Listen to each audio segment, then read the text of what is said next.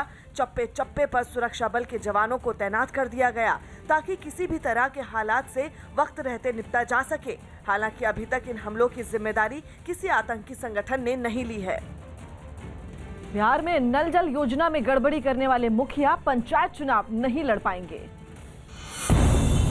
बिहार में नल जल योजना में गड़बड़ी करने वाले मुखिया इस बार पंचायत चुनाव में शामिल नहीं हो पाएंगे। पंचायती राज विभाग ने एक आदेश जारी किया है, जिसके मुताबिक नल जल योजना में गड़बड़ी करने वाले ठेकेदारों और मुखिया पर कार्रवाई होगी। साथ ही इस योजना के तहत जिस इलाके में समय पर काम पूरा नहीं होगा, उस इलाके के मुखिया को अगले चुनाव के लिए अयोग्य घोषित किया जाएगा। यूपी के मुख्यमंत्री योगी आदित्यनाथ आज केरल का दौरा करेंगे, जहां वो कई कार्यक्रमों में शिरकत करेंगे। यूपी के हरदोई से पुलिस ने फर्जी दस्तावेज के जरिए नौकरी पाने वाले 3 शिक्षकों को बर्खास्त कर दिया। साथ ही प्रशासन ने तीनों के खिलाफ FIR दर्ज करने और उनसे वेतन वसूल करने का निर्देश भी दिया। कर्नाटक हाईकोर्ट ने गैंगस्टर रवि पुजारी की हिरासत मुंबई पुलिस को देने का आदेश दिया। मुंबई में रवि पुजारी के खिलाफ 49 मामले दर्ज हैं। 2016 के गजाली होटल में हुई फायरिंग मामले में मुंबई पुलिस ने रवि पुजारी की हिरासत की मांग की थी। मध्य प्रदेश के इंदौर से पुलिस ने हथियार तस्करी के आरोप में 5 लोगों को गिरफ्तार कर लिया। साथ ही पुलिस ने आरोपियों से कई हथियार भी बरामद कर लिए। मध्य प्रदेश के टीकमगढ़ में पुलिस ने चोरी के आरोप में 5 लोगों को गिरफ्तार कर लिया। पुलिस ने आरोपियों से 15 लाख नकद और गहने भी बरामद करने का दावा किया। उत्तर प्रदेश के मुख्यमंत्री योगी आदित्यनाथ आज केरल दौरे पर जाएंगे। योगी आदित्यनाथ केरल में विधानसभा चुनाव से पहले शुरू होने वाली बीजेपी की परिवर्तन यात्रा के कार्यक्रम में शामिल होंगे और रैली को भी संबोधित करेंगे। न्यूज़ 18 के अजीत सिंह की खबर है कि योगी आदित्यनाथ दोपहर 12 बजे लखनऊ से केरल के लिए रवाना होंगे। योगी आदित्यनाथ की छवि फायर ब्रांड हिंदूवादी नेता की है। ऐसे में बीजेपी केरल के चुनाव में हिंदू वोटों के साधने के लिए उनका चेहरा आगे रखना चाहती है। पटना में बिहार बोर्ड की सोशल साइंस की 10वीं की परीक्षा रद्द होने के विरोध में कुछ छात्रों ने जमकर बवाल किया। ये परीक्षा पूरे बिहार में 19 फरवरी को हुई थी, लेकिन परीक्षा से पहले ही पेपर लीक हो गया, जिसके बाद सोशल साइंस की परीक्षा रद्द कर दी गई। और इसी वजह से पटना के कई छात्रों का गुस्सा फूट पड़ा। सामने आई एक तस्वीर में कुछ छात्र सड़क पर उतरकर हंगामा करते दिखे।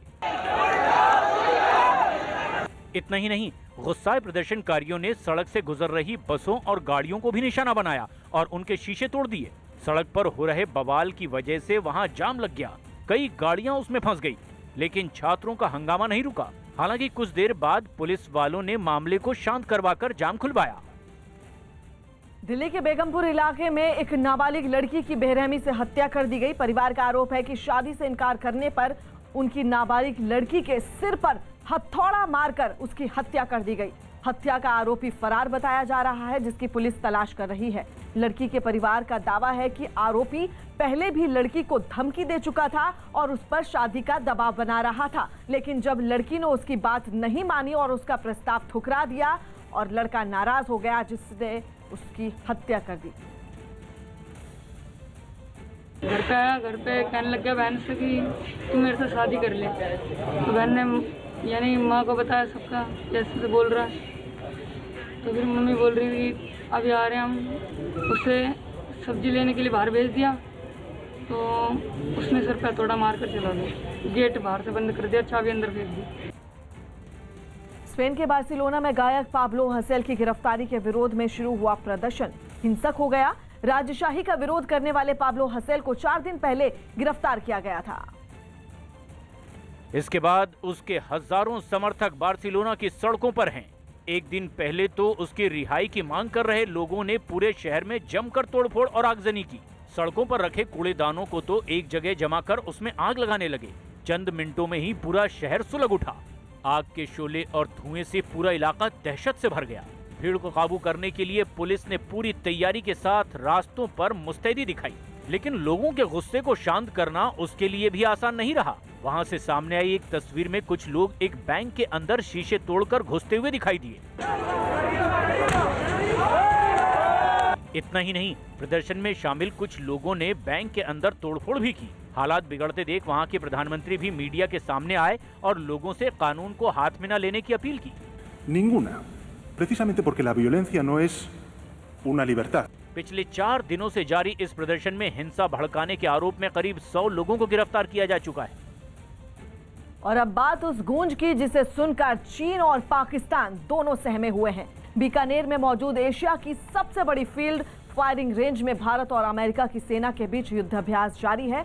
15 दिनों तक चलने वाले इस युद्धाभ्यास में दोनों देशों की सेनाएं मिलकर राजस्थान की रेतीली जमीन पर अपने रणकौशल का प्रदर्शन कर रही हैं। बीकानेर में हो रहे इस संयुक्त सैन्य अभ्यास के जरिए चीन और पाकिस्तान जैसे देशों को संदेश साफ है कि उनकी किसी भी जुर्रत और किसी भी साजिश का अंजाम उन पर भारी पड़ सकता है।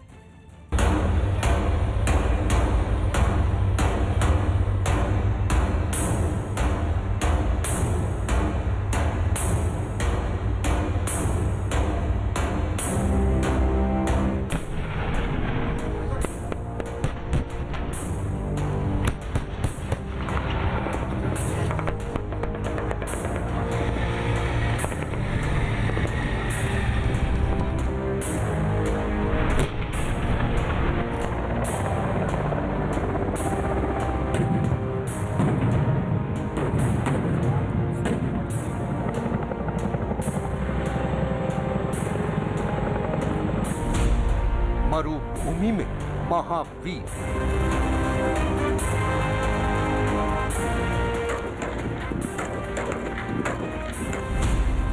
बीकानेर में ऑपरेशन जोरावर,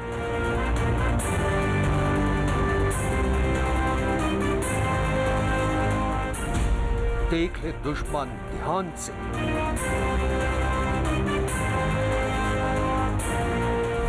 भारत और यूएस की दोस्ती का दम।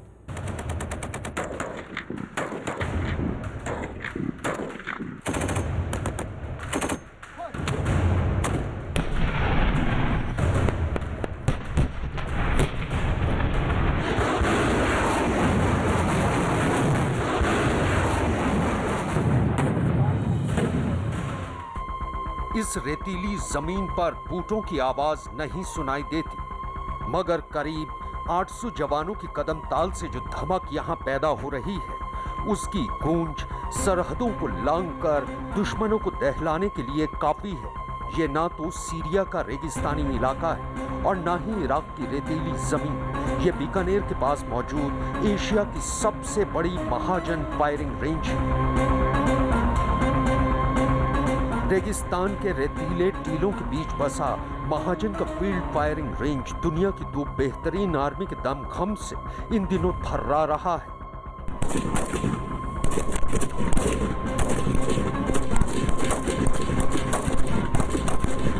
जी हां, आपने एकदम दुरुस्त सुना। दुनिया की 2 बेहतरीन आर्मी यानी भारत और अमेरिका के करीब 800 फौजी एक साथ आतंक और दुश्मन देशों से निपटने की चुनौतियों को पार करने की अपनी तैयारियों को परख रहे हैं। They were very capable vehicles, very quiet, and our soldiers very disciplined, and this allowed us to basically approach and infiltrate insurgent strongholds silently and rapidly before they even knew we were there. Bikaner की रेतीली जमीन पर जिस वक्त संयुक्त सैन्य अभ्यास की वजह से रेत हवा में उड़ रही है, वो यूं ही जमीन पर नहीं बैठ जाएगी, बल्कि वो रेत सरहदों को पार कर उन मुल्कों तक एक पैगाम भी लेकर जाएगी जो साजिश की जमीन पर घात लगाने की लकीरें खींचते रहते हैं। ये पैगाम है, देख ले दुश्मन ध्यान से, हारेगा वो हर बाजी जब खेलेंगे ये जी जान से। इसी पैगाम की बानगी नजर आ रही है यहाँ बीकानेर के इस मैदान पर। दोनों देशों की आर्मियों में बेहतरीन सामंजस्य है और उन्होंने न सिर्फ एक दूसरे की आर्मीज के प्रोफेशनलिज्म को समझा है, बल्कि एक दूसरे के साथ कल्चरल एक्सचेंजेस भी किए हैं, जिससे कि दोनों आर्मीज को कहीं भी किसी भी समय किसी भी चुनौती का पूर्ण तरह सामना करने में आसानी हो और कहीं भी ग्लोबली काउंटर टेररिज्म के खिलाफ उसका इस्तेमाल किया जा सके। भारत और अमेरिका के सैनिक यहाँ मिलकर जंग के हालात से निपटने का एक ऐसा अभ्यास कर रहे हैं कि दुश्मन कोई भी हो उसके हौसले पस्त हो जाएं। इन जांबाज सिपाहियों की हदें तो शायद खुद इन्हें भी नहीं मालूम, तभी तो जमीन से लेकर आसमान तक में हर जंग को जीतने और दुश्मन के छक्के छुड़ाने की तैयारी की जा रही है। भारत और अमेरिका के बीच जारी युद्धाभ्यास में इस वक्त यहाँ पे जो ड्रिल चल रही है वो हेलीकॉप्टर के जरिए सेना को दुश्मन के इलाके में उतारा जा रहा है। उसके बाद यहाँ से अलग अलग जगह पर जो है वहाँ अटैक किया जाएगा और इसको रूम इंटरवेंशन ड्रिल कहा जाता है। मी-17 हेलीकॉप्टर की वजह से आप देख सकते हैं कि पूरी धूल जो है यहाँ पे उड़ गई है। ये एक आम सा साधारण प्रोसेस है किसी भी डेजर्ट एरिया में। इस तरीके से जब भी भारतीय सेना या कोई भी दूसरी सेना ऑपरेशन करती है तो हेलीकॉप्टर के जरिए ही उतारा जाता है और आप देख सकते हैं कि कितना मुश्किल होता है इस तरीके के इन्वायरमेंट में हेलीकॉप्टर के जरिए ऑपरेशन करना। और आप देख सकते हैं कुछ भी पीछे दिखाई नहीं दे रहा है। आपको अलग अलग तस्वीरों में बीकानेर के इन फौजियों की ताकत के नमूने दिखाते हैं। शनिवार को युद्धाभ्यास का 13वां दिन था जब दोनों देशों के सैनिकों ने अपनी ताकत की नुमाइश बड़े ही हैरत अंगेज अंदाज से की। यहाँ बीकानेर की जमीन पर अमेरिका की वो घोस्ट ब्रिगेड के फौजी मैदान में थे जिन्होंने इराक के सबसे मुश्किल मैदान जंग में अपने हुनर और कामयाबी से पूरी दुनिया को चौंकाया। शनिवार को दोनों सेनाओं की तैयारी ठीक वैसी नजर आ रही थी जैसी अमेरिका ने पाकिस्तान के एबटाबाद में ऑपरेशन करके ओसामा बिन लादेन को ढेर किया था, या फिर भारतीय सेना ने उरी हमले के बाद पीओके में घुसकर सर्जिकल स्ट्राइक को अंजाम दिया था। यहाँ युद्धाभ्यास के दौरान मंजर पश्चिम एशिया के रेतीले मैदान जैसा नजर आया। ऐसा मान लिया गया कि आतंकी संगठन ने एक ऑयल रिच इलाके को अपने कब्जे में ले लिया। ऐसी जगह ऑपरेशन शुरू करने से पहले 2 अपाचे अटैक हेलीकॉप्टरों ने पूरे इलाके का जायजा लेकर तय किया कि इलाका सुरक्षित है। इलाके के सुरक्षित होने के बाद की तस्दीक होते ही अपाचे हेलीकॉप्टर के इशारे के बाद 2 Mi-17 हेलीकॉप्टर उस इलाके में पहुंचे और रस्सियों के सहारे स्पेशल कमांडो जमीन पर उतरे। ये एक ऑपरेशन एरिया है, ये सीधी लड़ाई की तस्वीरें इस तरीके की होती हैं और आप देख सकते हैं कि Mi-17 हेलीकॉप्टर्स यहाँ पे पहुँचे हैं। लगातार अपाचे अटैक हेलीकॉप्टर इस पूरे एरिया को गार्ड कर रहा है और अब इन हेलीकॉप्टर के जरिए फिर से एक और कमांडोज की टीम को उस लोकेशन पर उतारा जा रहा है जहां पे कि आतंकियों के छुपे होने की खबर है और उस ऑपरेशन को अंजाम दिया जाना है। ये सामने आप ये बिल्डिंग देख सकते हैं, ये सारी बिल्डिंगें वही है जिनको कि निशान लगाया हुआ है कि किस किस बिल्डिंग में किस तरीके का ऑपरेशन करना है। ये एक रियल टाइम ऑपरेशन है। उसके बाद चिनूक हेलीकॉप्टर के जरिए जीप को ऑपरेशन एरिया में उतारा गया, ये जताने के लिए कि जंग के मैदान में जमीन पर आसमान के रास्ते कैसे रसद और मदद पहुंचाई जा सकती है। आप देख सकते हैं चिनूक जो कि हैवी लिफ्ट हेलीकॉप्टर है, भारतीय सेना ने इसको अमेरिका से लिया है। वो अब मैदान जंग में आप देख सकते हैं कि एक टैक्टिकल व्हीकल को उतार रहा है। इस हेलीकॉप्टर की यही खासियत है कि ये भारी से भारी सामान को आसानी से उन सब इलाकों में भेज सकता है। बात करें अगर हम लोग अमेरिका ने जो ऑपरेशन किया था लादेन पर, उस वक्त भी इन हेलीकॉप्टर्स का भी इस्तेमाल किया गया था और ये इस वक्त मैं उस जगह पे जहां ऑपरेशन करना है उस जगह पे जो है इस वक्त ये जो जीप है उसको टैक्टिकल व्हीकल है उसको यहां से उतारा जा रहा है। भारतीय सेना और अमेरिका के बीच जारी अभ्यास में अमेरिका की बख्तरबंद गाड़ी स्ट्राइकर भी आकर्षण का केंद्र रही। यह वही गाड़ी है जिसके जरिए अमेरिकी सेना इराक और अफगानिस्तान में अपने ऑपरेशन को अंजाम देती आई है। ये पूरा डेजर्ट एरिया है और यहाँ पे इस वक्त भारत और अमेरिका के जो फोर्सेस हैं वो काउंटर टेररिज्म का एक ड्रिल जो है उसको कर रहे हैं। इस साइड में आप देख सकते हैं कि लगातार जो है BMPs जो है भारतीय BMPs जो है वो यहाँ से फायर कर रही है। उसके साथ में जो है T-90 भीष्मा टैंक जो कि लगातार निशाने को साध रही है और आप जिस तरीके से आप देख सकते हैं कि बिल्कुल सामने निशाना है और उसको जो है अचीव किया जा रहा है। लगातार जो है फायरिंग यहाँ से जारी है और ये सबसे खास बात ये है कि जो ये T-90 टैंक है इनको भारतीय सेना ने तैनात किया है LAC पर। जिस तरीके के हालात इस वक्त बने हुए हैं BMP से लेकर आप देख सकते हैं कि लगातार फायरिंग कर रहे हैं। उधर 3 T-90 टैंक्स हैं, उसके साथ में 2 स्ट्राइकर हैं। जब पूरा इलाका घेर लिया गया तब शुरू हुई आतिशबाजी, गोलीबारी। T-90 tank, infantry combat vehicle और अमेरिकी स्ट्राइकर ने पूरे इलाके को घेर लिया, टारगेट सेट किए और फिर जबरदस्त गोलाबारी। हर एक गोला सटीक निशाने को भेद रहा था। ये नजारा दुश्मन के छक्के उड़ाने के लिए काफी है।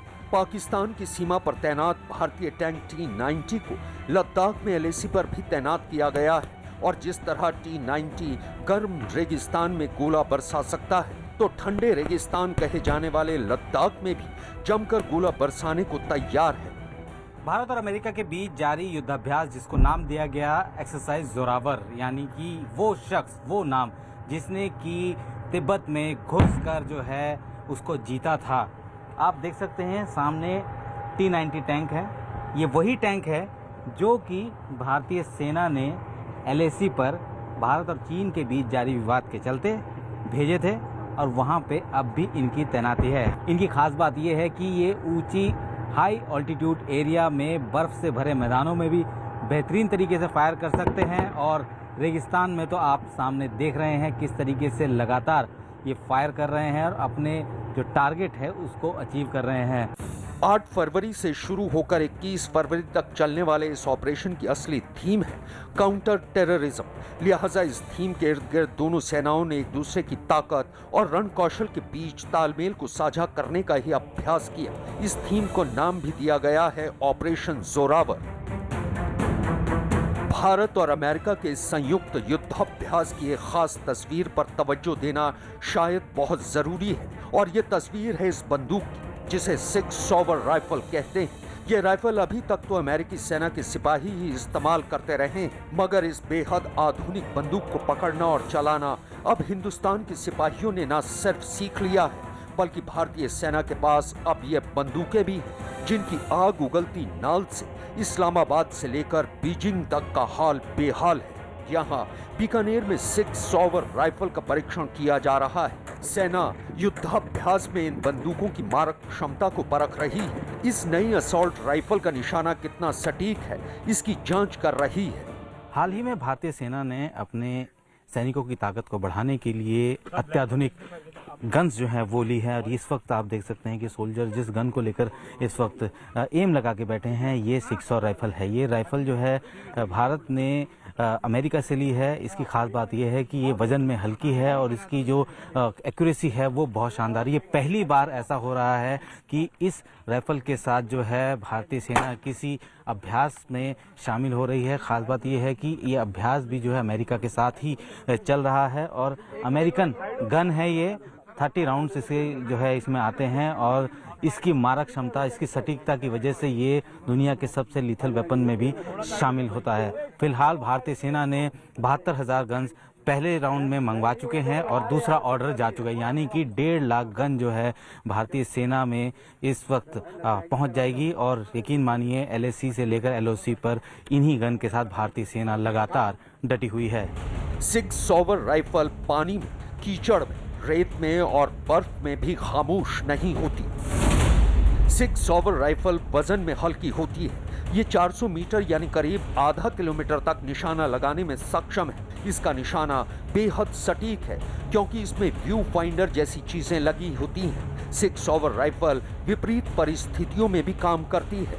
इन द इंटरिम हमें एक बहुत ज़रूरत थी एक राइफल की, हाई क्वालिटी राइफल की, तो वो हमको 6 सॉयल में दिखती है और ये लाइन ऑफ कंट्रोल और लाइन ऑफ एक्चुअल कंट्रोल के ऊपर डिप्लॉय होगी, क्योंकि ये बंकर्स में से फाइटिंग के लिए बहुत आला दर्जे की है, क्योंकि इसकी रेंज बहुत अच्छी है, इसमें नाइट विजन कैपेबिलिटी है, नाइट फायरिंग कैपेबिलिटी है, इसकी एक्यूरेसी अच्छी है, रेंज अच्छी है। तो ये सारी चीजें मिला के देखा जाए तो ये weapon system line of control और लाइन ऑफ एक्चुअल कंट्रोल के लिए बहुत बेहतर है, जहां पे हम दुश्मन के सामने आंख में आंख डालकर बैठे हुए हैं। ऐसे हालात में ये बहुत ही जदीद तरीन हथियार है।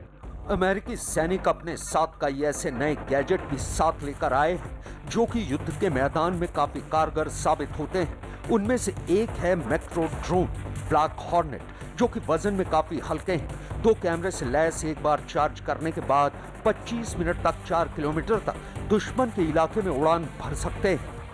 महाजन फील्ड रेंज में भारत और अमेरिका के बीच युद्धाभ्यास जारी है और कई अलग अलग तरीके के इक्विपमेंट जो है अमेरिकन सोल्जर्स लेके आए हैं। ये आप देख सकते हैं, ये मिनी ड्रोन, इसको ब्लैक हॉर्नेट इसका नाम दिया गया है।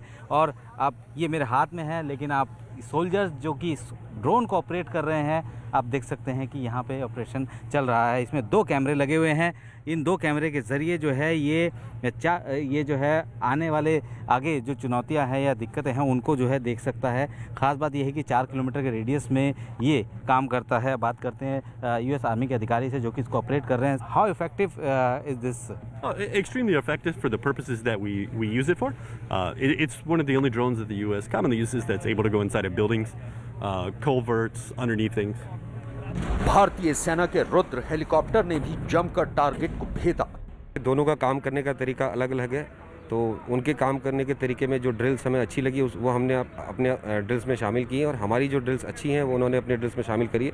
तो बेसिकली मुद्दा ये था कि जहाँ कहीं भी अगर हमें मौका मिले एक साथ काम करने का तो दोनों एक साथ काम कर सकते। इस युद्धाभ्यास में शामिल होने भारत आए अमेरिकी सैनिक भी काफ़ी कुछ सीख कर जा रहे हैं। Well, I think the experiences that we bring are nicely complemented by the different experiences of our Indian Army partners. The wonderful thing about coming together in this environment is that they can share with us their knowledge, their tactics, and their experiences. At the same time, we can share our experiences with them, and that is a very special opportunity for us. बीते 13 दिनों से यहाँ दुनिया की 2 बेहतरीन army एक साथ मिलकर पसीना बहा रही हैं। ऐसे हालात से निपटने के लिए जो अचानक आते हैं और सब कुछ तहस नहस कर जाते हैं। सेना की कहावत है कि जितना अभ्यास में पसीना बहाओगे जंग के मैदान में उतना कम खून बहाना पड़ेगा। शायद ये सैनिक इसी कहावत को अमली जामा पहना रहे हैं। इस बीच बड़ी खबर आ रही है जम्मू कश्मीर से, जहां सुरक्षा बल ने आतंकी ठिकाने का पर्दाफाश किया है। अनंतनाग के जंगलों में आतंकी ठिकाने का पर्दाफाश करते हुए सुरक्षा बल ने भारी तादाद में हथियार बरामद किए हैं, जिसमें राइफल, पिस्टल, ग्रेनेड, टेलीस्कोप, गोलियों समेत आतंकियों के इस्तेमाल की गई और भी कई चीजें बरामद की गई हैं। और इस पूरी खबर पर हमारे सहयोगी रिफत इस वक्त फोन लाइन पर हमारे साथ जुड़ रहे हैं। रिफत, और क्या क्या चीजें बरामद की गई हैं? देखिए फरा, ये सर्च ऑपरेशन शुरू किया गया था फॉरेस्ट एरिया में। ये अनंतनाग डिस्ट्रिक्ट में है, साउथ कश्मीर का हिस्सा है। और वहाँ पे जब सर्च की गई और वहाँ पे एक हाइड आउट मिला जहाँ से सामान बरामद किया गया है, जो पुलिस का कहना है कि 3 राइफल्स AK सीरीज की मिली हैं, कुछ पिस्टल मिले हैं और मैगजीन मिले हैं और कुछ पाउचेज मिले हैं। तो जिस तरीके से पिक्चर में दिख रहा है कि थोड़ा सा जंग लगा है इस सामान में, तो लगता है कि काफ़ी पहले जो है ये सामान डंप किया गया था और वहाँ से अभी नहीं निकाला गया। लेकिन जिस तरीके से सर्च की गई, हो सकता है कि इंफॉर्मेशन मिली होगी पुलिस, CRPF और आर्मी को, और उसके बाद ही वो वहाँ पे गए और वहाँ से उन्होंने ये हाइड आउट जो है बस्ट किया और वहाँ से ये सामान निकला है। 3 AK सीरीज की जो है वो राइफल्स बरामद की गई, पिस्टल और कुछ मैगजीन और पाउचेस जो पिक्चर में साफ दिख रहे हैं कि वो रिकवर की गई हैं। और बाकी जो मामले की तहकीकात है वो जारी है, पुलिस बाकी मामले की इन्वेस्टिगेशन कर रही है। शुक्रिया रिफत। आंध्र प्रदेश के विजयवाड़ा इंटरनेशनल एयरपोर्ट पर लैंडिंग के दौरान एयर इंडिया का विमान बिजली के खंभे से टकरा गया। विमान के सभी यात्रियों और क्रू मेंबर्स सुरक्षित हैं। मामले की जांच के आदेश दिए गए हैं। बताया गया कि दोहा से आ रहा एयर इंडिया एक्सप्रेस का विमान शाम 5:50 पर विजयवाड़ा पहुंचा, जहां वो बिजली के खंभे से टकरा गया। फ्लाइट के विंग को मामूली नुकसान पहुंचा है, लेकिन गनीमत ये रही विमान में सवार 19 यात्री सुरक्षित हैं जो विजयवाड़ा उतरने वाले थे। किसान आंदोलन के बीच बीजेपी खाप से जुड़े लोगों को समझाने की कोशिश में जुट गई है। हाल ही में गृह मंत्री अमित शाह ने अपने सांसदों को विपक्ष की साजिश को नाकाम करने के लिए खाप और जाट समुदाय के लोगों से संपर्क करने का आदेश दिया था, जिसके बाद केंद्रीय मंत्री संजीव बालियान और राज्य के कैबिनेट मंत्री भूपेंद्र चौधरी समेत बीजेपी के कई नेता मुजफ्फरनगर पहुंचे और देशवाल खाप के चौधरी राजेंद्र सिंह से मुलाकात की। इस दौरान नेताओं ने चौधरी राजेंद्र सिंह से कृषि सुधार कानूनों के मुद्दे पर बात की और इसी तरह बीजेपी नेता कई खाप चौधरियों के घर पर पहुंचे और उनसे मुलाकात की। मुलाकात के बाद संजीव बालियान ने बताया कि पार्टी के निर्देश पर जाट समाज के मंत्री और पदाधिकारी खाप चौधरियों के बीच जा रहे हैं और उन्हें कृषि सुधार कानूनों के फायदे बता रहे हैं और इसके साथ ही खाप नेताओं को यह भी भरोसा दिया गया कि कृषि सुधार कानूनों में कोई कमी है तो उसे ठीक किया जाएगा।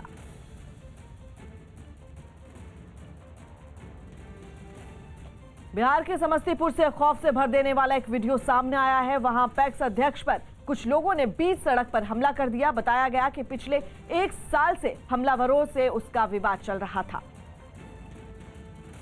और यही विवाद खूनी संघर्ष की वजह बन गया। कुछ मिनटों में ही समस्तीपुर का महादेव चौक रण क्षेत्र में तब्दील हो गया। वहां डंडे और लात घूंसों की बरसात होने लगी। इस मारपीट के कारण पूरे इलाके में अफरा तफरी का माहौल हो गया। वहां से सामने आई एक तस्वीर में कुछ लोग पहले तो एक कार को निशाना बनाते दिखे, उसके बाद जान बचाने के लिए कार से बाहर भागे लोगों पर वार करना शुरू कर दिया। करीब 10 मिनट तक बीच सड़क पर यह हंगामा चलता रहा। कुछ देर बाद घटना वाली जगह पर पुलिस भी पहुंच गई और मारपीट में घायल हुए लोगों को अस्पताल में भर्ती करवा दिया। आज से 1 वर्ष पूर्व हम लोग को हमसे झंझट किया था, उसमें फायरिंग भी किया था, हम बाल बाल बच गए थे। वहीं पुलिस ने भी इस मामले को गंभीरता से लिया और इसकी जांच में जुट गई। आंध्र प्रदेश के पूर्व सीएम चंद्रबाबू नायडू ने प्रधानमंत्री को एक खत लिखा। आंध्र प्रदेश के पूर्व सीएम चंद्रबाबू नायडू ने प्रधानमंत्री को खत लिखा। इस खत में उन्होंने विशाखापट्टनम में मौजूद राष्ट्रीय इस्पात निगम लिमिटेड के निजीकरण के फैसले को रद्द करने की अपील की। बिहार के भागलपुर में जेडीयू विधायक बीमा भारती की सड़क पर खड़ी गाड़ी में अचानक आग लग गई। आग लगने की जानकारी मिलते ही लोग वहां इकट्ठा हो गए। कुछ देर बाद दमकल कर्मी भी वहां पहुंच गए, लेकिन तब तक काफी देर हो चुकी थी। आग में कार जलकर राख हो गई। सोनू सूद का एक वीडियो सोशल मीडिया पर वायरल हो गया। इस वीडियो में वो कसरत करते दिखाई दिए। मध्य प्रदेश के बड़वानी में कुछ लोगों ने करीब 10 फीट लंबे अजगर को पकड़ लिया। ये अजगर पेड़ पर बैठा था, तभी कुछ लोगों की नजर उस पर पड़ी, जिसके बाद लोगों ने उसे पकड़कर वन विभाग को सौंप दिया। मध्य प्रदेश के खजुराहो में 7 दिनों तक चलने वाले अंतर्राष्ट्रीय डांस फेस्टिवल समारोह का आगाज हो गया। राज्य की पर्यटन और संस्कृति मंत्री उषा ठाकुर ने इसकी शुरुआत की। समारोह में पहुंचे कलाकारों ने अपने शानदार प्रदर्शन से समा बांध दिया।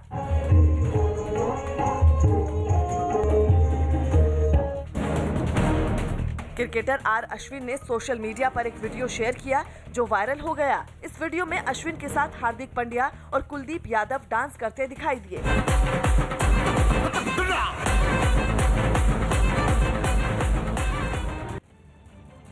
गुजरात निकाय चुनाव में कुल 572 सीटों के लिए वोटिंग शुरू हो गई है। कुछ देर बाद गृह मंत्री अमित शाह भी अहमदाबाद में मतदान करेंगे, तो वहीं मुख्यमंत्री विजय रूपाणी राजकोट में अपना वोट डालेंगे। गुजरात के निकाय चुनावों में इस बार असदुद्दीन ओवैसी की पार्टी AIMIM ने भी अपने उम्मीदवार उतारे हैं।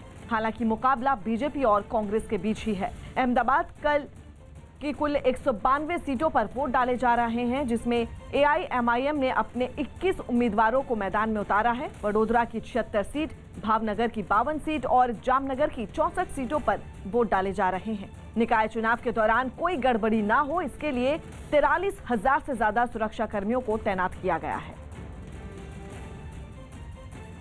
यूपी के आजमगढ़ में AIMIM के अध्यक्ष असदुद्दीन ओवैसी ने शिवपाल यादव से मुलाकात की। दोनों की ये मुलाकात काफी अहम मानी जा रही है। दोनों नेताओं की मुलाकात MIM के यूपी अध्यक्ष शौकत अली की बेटी की शादी में हुई। ओवैसी इससे पहले सोहेलदेव भारतीय समाज पार्टी के अध्यक्ष ओम प्रकाश राजभर से मुलाकात कर चुके हैं। वो यूपी में छोटे दलों के साथ चुनाव लड़ने का ऐलान भी कर चुके हैं।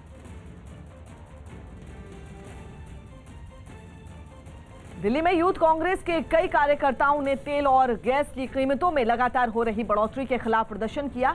देश के कुछ इलाकों में पेट्रोल 100 रुपए के करीब तो कुछ इलाकों में 100 रुपए के पार चला गया है। और यही वजह रही कि यूथ कांग्रेस के कई कार्यकर्ता इसका विरोध करने के लिए सड़कों पर उतर आए। प्रदर्शन में शामिल कुछ लोगों ने शर्ट उतारकर अपना विरोध जताया और नारे लगाते हुए सरकार के खिलाफ अपना गुस्सा दिखाया। पेट्रोल के दाम कम करो। इतना ही नहीं, इस प्रदर्शन में कुछ महिलाएं चूल्हों पर लकड़ी से खाना बनाती हुई दिखाई दी। ये लोग गैस की बढ़ी कीमतों का विरोध कर रही थीं, लेकिन ये हंगामा तब और बढ़ गया जब प्रदर्शनकारी पेट्रोलियम मंत्रालय की तरफ जाने पर अड़ गए। हालांकि ऐसे किसी हालात से निपटने के लिए वहां बैरिकेड लगाकर पहले से पुलिस वाले मुस्तैद थे, जिन्होंने उनके मंसूबों को नाकाम कर दिया। यूथ कांग्रेस ने पेट्रोल, डीजल और गैस के दाम को कम नहीं करने पर केंद्र सरकार के खिलाफ बड़े आंदोलन की चेतावनी दी। टोलकिट मामले में पटियाला हाउस कोर्ट ने दिशा रावी की जमानत पर फैसला मंगलवार तक सुरक्षित रख लिया है। दिशा रवि की तरफ से जमानत के लिए कोर्ट में याचिका दाखिल की गई थी, जिस पर काफी देर तक चली बहस के बाद कोर्ट ने अपना फैसला सुरक्षित रख लिया और मंगलवार को कोर्ट अपना फैसला सुनाएगा। इंडोनेशिया की राजधानी जकार्ता में भारी बारिश के बाद आई बाढ़ ने वहां के कई इलाकों में भारी तबाही मचाई, जिसमें हजारों लोग बेघर हो गए। बाढ़ से बेबस लोगों को सुरक्षित ठिकानों तक पहुंचाने में वहां की सरकार ने अपनी पूरी ताकत झोंक दी है। और पानी से घिरे हजारों लोगों को नावों की मदद से ऊंची जगहों पर पहुंचा दिया गया। लेकिन ये सब बचाव दल के लिए आसान नहीं रहा, क्योंकि वहां पानी तबाही मचाते हुए रिहायशी इलाकों में सैलाब बनकर घुसा। वहां से आई तस्वीरें डरा देने वाली थी, क्योंकि सड़कों पर मानो तेज बहाव के साथ नदी बह रही हो। इतना ही नहीं, कई मकान तो ऐसे दिखे जिसमें 5 फीट तक पानी भर गया। हालात इतने बिगड़ गए कि हर जगह पानी का कब्जा हो गया। शहर की दुकानें, गाड़ियां, सब कुछ पानी में डूबी नजर आईं। जिन सड़कों पर गाड़ियां दौड़ती थी, उन सड़कों पर नाव चलने लगी और वो लोग जो घर में फंसे थे, नावों की मदद से ही सुरक्षित इलाकों की तरफ जाते हुए दिखाई दिए। वहीं कुछ लोगों को रस्सी की मदद से भी ऊंची जगहों पर पहुंचाया गया। इस तबाही से निपटने के लिए वहां की सरकार ने राहत और बचाव का काम तेज कर दिया, ताकि खाने पीने और रहने की परेशानियों से जल्द निपटा जा सके। एक बार फिर चीन की साजिश बेनकाब हुई है। चीन ने अपने सरकारी अखबार ग्लोबल टाइम्स के जरिए एक वीडियो जारी किया है। चीन का दावा है कि इस वीडियो में गलवान घाटी में हुए खूनी संघर्ष की तस्वीरें हैं। हैरानी तो इस बात की है कि इस वीडियो को चीन ने ही बनाया, 9 महीने तक पूरी दुनिया से छिपाकर भी रखा और अब भारत के खिलाफ दुष्प्रचार की नीयत से अपने अखबार के जरिए रिलीज कर दिया। लेकिन चीन की ये चालबाजी पकड़ी गई, क्योंकि जिस वीडियो को चीन ने अपनी साजिश का जरिया बनाया, चीन खुद उस जाल में उलझ गया है।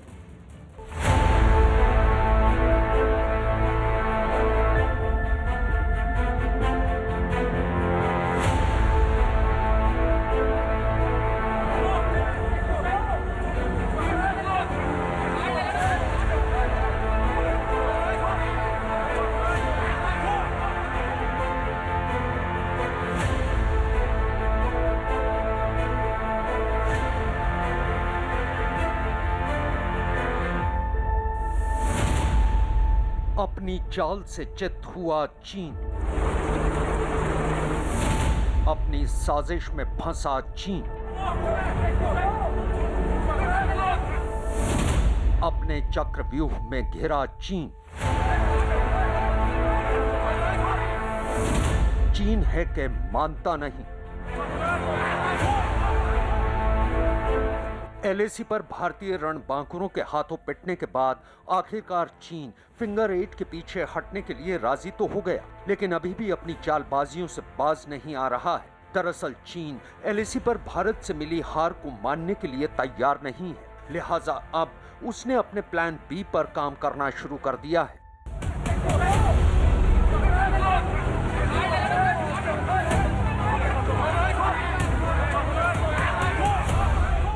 प्लान बी यानी भारत के खिलाफ दुष्प्रचार। हैरानी तो इस बात की है कि चीन का तमाम सरकारी तंत्र उसकी इस साजिश को अंजाम तक पहुंचाने में जुटा हुआ है।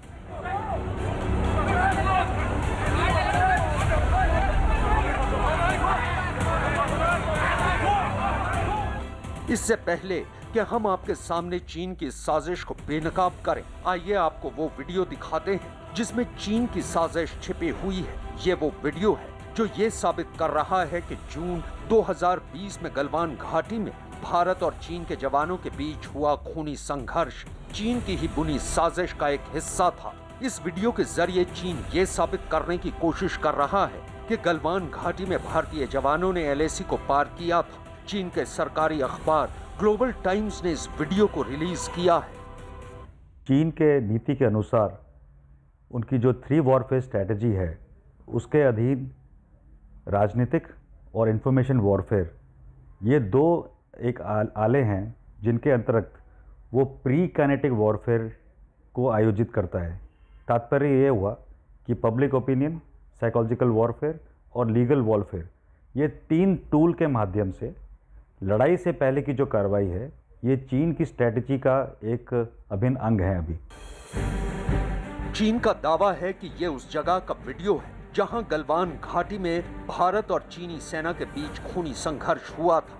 ये वीडियो नदी के पास खड़ी एक ट्रेन नुमा बड़ी मशीन की तस्वीर से शुरू होता है। वीडियो की दूसरी तस्वीर में 2 भारतीय जवानों को नदी पार करते हुए दिखाया जा रहा है। इस वीडियो के अगले हिस्से में भारतीय जवान नदी के पास बने टेंट के पास खड़े दिखाई दे रहे हैं। फिर अचानक वहां दोनों देशों के सैनिकों का हुजूम दिखाई देता है और वीडियो के अगले फ्रेम में भारतीय सैनिक नदी पार करते हुए दिखाई देते हैं। अब वीडियो में चीन की सेना के 3 फौजी और भारत का एक जवान दिखाई दे रहा है। इसमें चीन सेना का अफसर अपने जवान से कुछ कह रहा है। शायद वो ये जताने की कोशिश कर रहा है कि ये चीन का इलाका है। वीडियो एक बार फिर कट होता है और अब वीडियो में ये दिखाया गया है कि निहत्थे चीनी सैनिक भारतीय जवानों को नदी पार करने से रोक रहे हैं।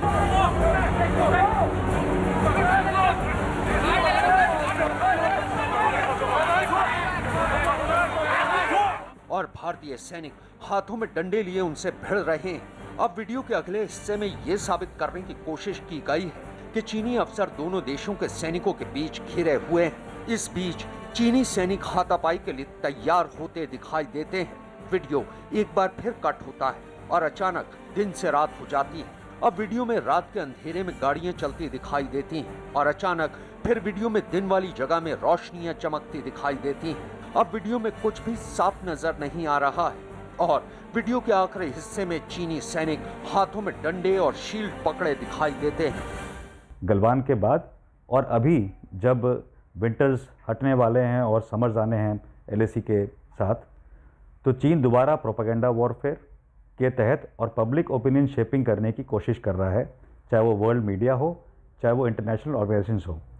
तो जो ये वीडियो अभी निकले हैं, जो पारित हुए हैं, जिसमें कि चीन बोल रहा है कि भारत ने पहल की है किसी तरह की ट्रांसग्रेशन की, ये एक उस नीति के अनुकूल राजनीतिक तौर पे और आपके ओपिनियन शेपिंग के तौर पे वो कर रहा है।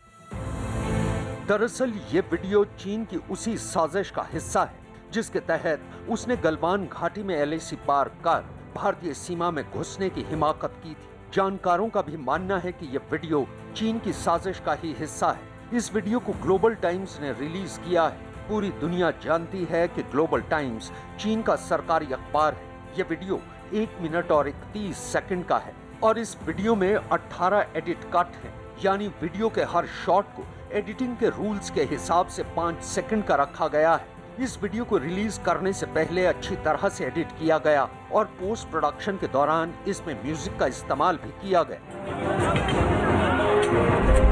增援队伍及时赶到，官兵们奋不顾身，英勇战斗，一举将来犯者击溃驱离。 इसके अलावा ये वीडियो टॉप एंगल से शुरू हो रहा है, यानी चीन ने अपनी साजिश के तहत इस पूरे घटनाक्रम को शूट करने की तैयारी कर रखी थी और वीडियो शूट करने के लिए 1 से ज्यादा कैमरों का इस्तेमाल किया गया। इस वीडियो को शूट करने के लिए मोबाइल का इस्तेमाल नहीं किया गया है। पूरा वीडियो किसी शख्स ने बाकायदा एक प्रोफेशनल कैमरे से शूट किया है। इस वीडियो पर इसलिए भी सवाल उठ रहे हैं कि चीन ने इस वीडियो को 9 महीने के बाद आखिर अब क्यों रिलीज किया है। कमाल देखिए, चीन ने इस वीडियो को रिलीज करने के लिए जमीन भी तैयार की थी। शुक्रवार को चीन के विदेश मंत्रालय के प्रवक्ता ने गलवान घाटी में हुए खूनी संघर्ष के लिए भारत को जिम्मेदार ठहराने की कोशिश की थी और उनके बयान से पहले चीन के एक और सरकारी अखबार PLA डेली ने गलवान घाटी पर एक रिपोर्ट भी छापी थी। इस रिपोर्ट में चीन ने ये सच कबूल किया था कि गलवान घाटी में उसके 4 सैनिकों की मौत हुई थी। 每一位为国家的主权安全做出牺牲、付出生命的人，我们都会永远铭记。 यही बात जब 9 महीने पहले भारत की सेना के हवाले से सामने आई थी, तब चीन ने तो चुप्पी साध ही ली थी। पूरी दुनिया की एजेंसियां भी खामोशी के साथ चीन की बात को झुठलाने का दम नहीं दिखा पा रही थी। गलवान में चीन के कितने सैनिक मारे गए, कुछ बता सकते हैं आप उसके बारे में हमें? हाँ, तो मैं इसको गेस नहीं करना चाहता हूँ, लेकिन मैं ये जरूर बताना चाहता हूँ कि जब ये सिचुएशन हुई तो हमारे जो ओपीज थे ऊपर बैठे हुए ऑब्जर्व कर रहे थे सिचुएशन को, उन्होंने देखा कि कई एक जो चाइनीज आर्मी की कैजुअलिटीज़ को उठा के ले जाया जा रहा था, 50 से ऊपर थी, पर वो फेटल थी कि इंजर्ड थे, ये मैं नहीं कह सकता। तो मैं कोई फिगर पे उंगली नहीं रखूँगा, लेकिन काफ़ी उनकी कैजुअलिटीज़ हुई हैं।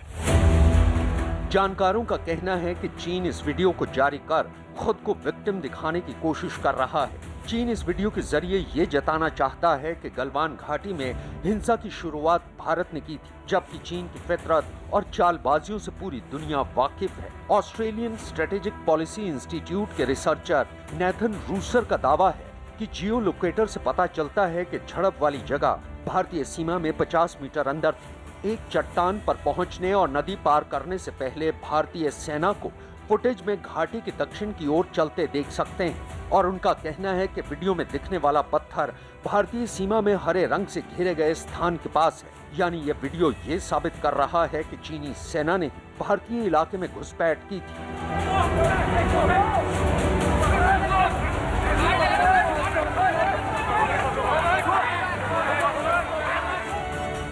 चीन ने इस वीडियो के जरिए गलवान साजिश के प्लान बी के जरिए भारत के खिलाफ दुष्प्रचार करने की जो साजिश रची, वो उसे उल्टी पड़ गई है, क्योंकि दुनिया भर के रक्षा विशेषज्ञों का भी मानना है कि चीन इस वीडियो के जरिए भारत पर अंतर्राष्ट्रीय बिरादरी के सामने दबाव बनाने की कोशिश कर रहा है। लेकिन इस बार भी चीन खुद अपनी ही बुनी साजिश के चक्रव्यूह में फंस कर रह गया है। दरअसल चीन लद्दाख में सीमा पर तनाव शुरू होने के बाद से ही चौतरफा घिरा हुआ है। पहले भारत की कड़ी जवाबी कार्रवाई ने चीन के सैनिकों के हौसले तोड़ दिए और फिर पैंगोंग झील से सैनिकों की वापसी पर चीन के उसके अपने ही देश में आलोचना हो रही है, जिसकी वजह से चीन अपने ही घर में घिरा हुआ है। चीन की जनता सेना और कम्युनिस्ट पार्टी से सवाल पूछ रही है कि इतने दिनों से जारी तनाव के बाद आखिर सेना पीछे क्यों लौट रही है। ऐसे में चीन ने बचने और अपने ही लोगों के सवालों का जवाब देने के लिए ऐसी कायराना चाल चली है।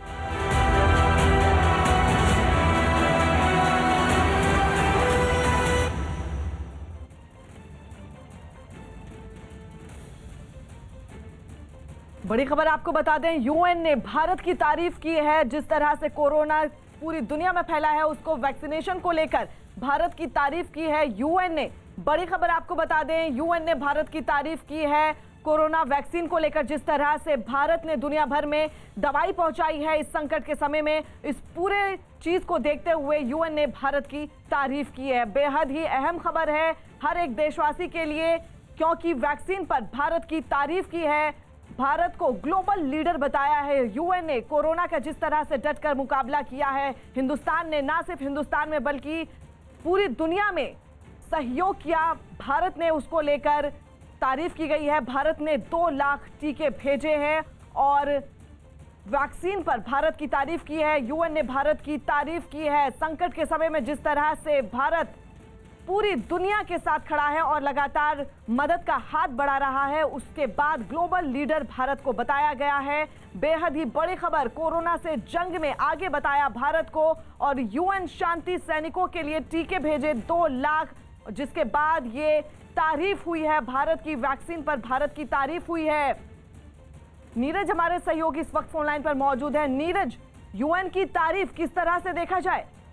देखिए फरहाद, 2 से 3 दिन पहले ही विदेश मंत्री ने संयुक्त राष्ट्र को संबोधित किया था कोरोना के मसले, तभी ये घोषणा की थी कि 2 लाख कोरोना वैक्सीन उन लोगों के लिए जो संयुक्त राष्ट्र के लिए काम करते हैं, उनके लिए भारत की तरफ से घोषणा किया था देने के लिए। और भारत ने कई पड़ोसी राज्यों के अलावा देश के दूसरे, माफ कीजिएगा, दुनिया के दूसरे देशों को भी इस तरह से कोरोना वैक्सीन मुहैया कराया है। लेकिन संयुक्त राष्ट्र के पीस कीपर्स को जो 2 लाख डोजेज मुहैया कराया है, उसके लिए संयुक्त राष्ट्र के जनरल सेक्रेटरी ने ये थैंक्स बोला है भारत को। और जिस तरह से भारत लगातार इस तरह की पहल में शामिल है और 2 लाख डोजेज संयुक्त राष्ट्र, तो उसके लिए भारत को थैंक्स बोला गया।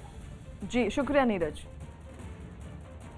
भारत और चीन के बीच एलएसी विवाद पर मोल्डो में 10वें दौर की बैठक में लद्दाख में पैंगोंग झील के अलावा दूसरी विवादित जगहों से सेनाएं हटाने पर चर्चा हुई। ये बैठक करीब 16 घंटे तक चली। मोल्डो में कल सुबह 10 बजे शुरू हुई बैठक देर रात 2 बजे तक चली। न्यूज 18 के संदीप बोल की खबर है कि इस बैठक में गोगरा, हॉट स्प्रिंग और डैपसोंग में सेना के हटने पर चर्चा हुई। बैठक को लेकर सेना की ओर से आज बयान जारी हो सकता है।